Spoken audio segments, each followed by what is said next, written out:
My name's Daniel Jacob. I'm in the EDD class, and I'm part of the Pump Action Mods group. My role in the group is basically just doing whatever's necessary at the time, right? Whether that's dimension work, marketing, or just anything that Kevin's the leader of the group, and whatever he wants me to do, I'll do it. I'm Tommy Strotterman, and I'm part of Team MetaMove in the EDD class.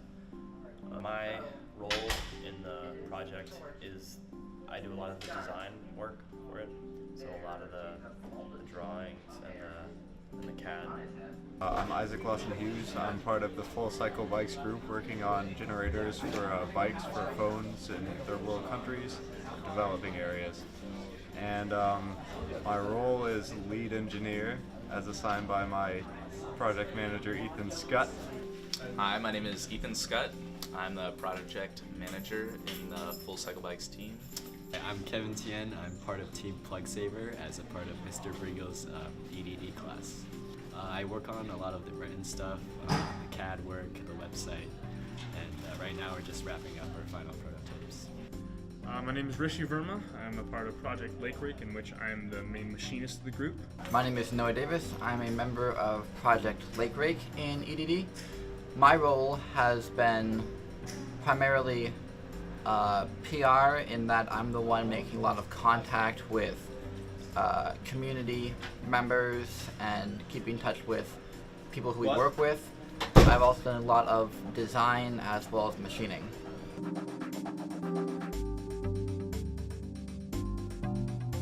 Basically, we are making a Nerf attachment that turns the Nerf gun, the Nerf Retaliator, into a pump action gun. And we're basically just selling it to Nerf enthusiasts. Well, we're actually selling it to a 3D printing company, and then they'll distribute it. So our project is building a device that will help people gain easier access to their auto injector, which is like an EpiPen, in times that they need it. So we're attaching basically a device that will hold that and make it available when a user rips off a tap, and it can stick to the back of their phone, so it'll be very accessible to them. We are creating a bicycle-powered USB charger for implementation in rural Africa. So our project is to improve the method by which hydrovertisolata can be detected in Cayuga Lake. So the way that we're doing that is by making a ballista-type device to launch the sampling mechanism called the Lake Rake from a boat called the Floating Classroom, and then drag that lake rake back across the lake bed to pick up hydrola. So the Plug Saver is a device we're making that is supposed to protect the electrical prongs of plugs when they're not in use.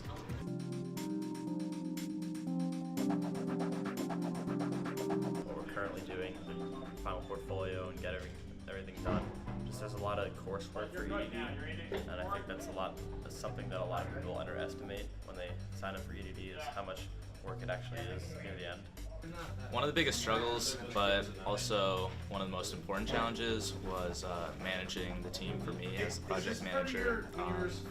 I had to do a lot of working with group dynamics and trying to get my whole team engaged, but it was a great experience, and I'm glad that I did it.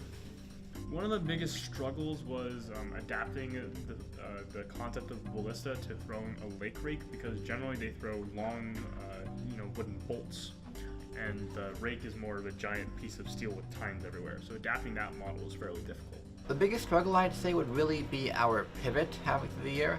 At first, we're looking at modifying the lake rake itself, which is what is actually used to grab plant samples.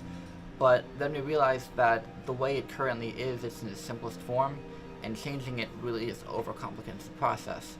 So we instead moved to a boat-side solution, which was the actual consistent launching of that device to help improve it on that end.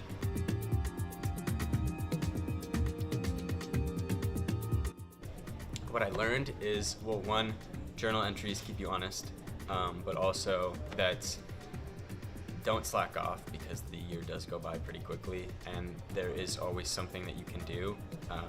A lot of time, if you're honest with yourself, there's stuff you can do. A lot of the times when we would fall behind, it was really just because some of our group, if not all of our group, has just got lazy.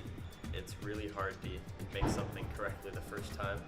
That most things like take a couple iterations of a certain part to get it right and what you want it to do. One of the most important things I learned is that sometimes the only way to lead is to lead by example, and I had to put in the man hours and the work, and then my team would do the same. I learned that when you make a prototype, or when you have some working idea, you really have to keep on revising it and making it better, because it's never going to be perfect the first time. I guess communication's really important. Knowing how to talk to others, knowing how to write nice emails, getting help from community members. That's something I learned.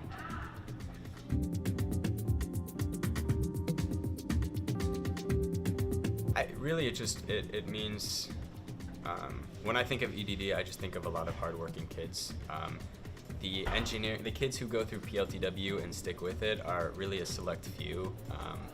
All I know are going to go on to be successful because they're just so hardworking. When you compare them with the other kids in the school, they really kind of shine, I guess, or stand out. It's just really hardworking and dedicated kids. And I also love to see how passionate people can get about certain ideas. And EDD means to me that you try something and it never goes as you'll expect it to go, and you just stick with it, and it's all about the process, not the end goal. I guess I learned a lot about the design process and how you actually implement that moving forward. And one of the most important things is that you can't really skip over any steps in the process because it will come back to bite you later.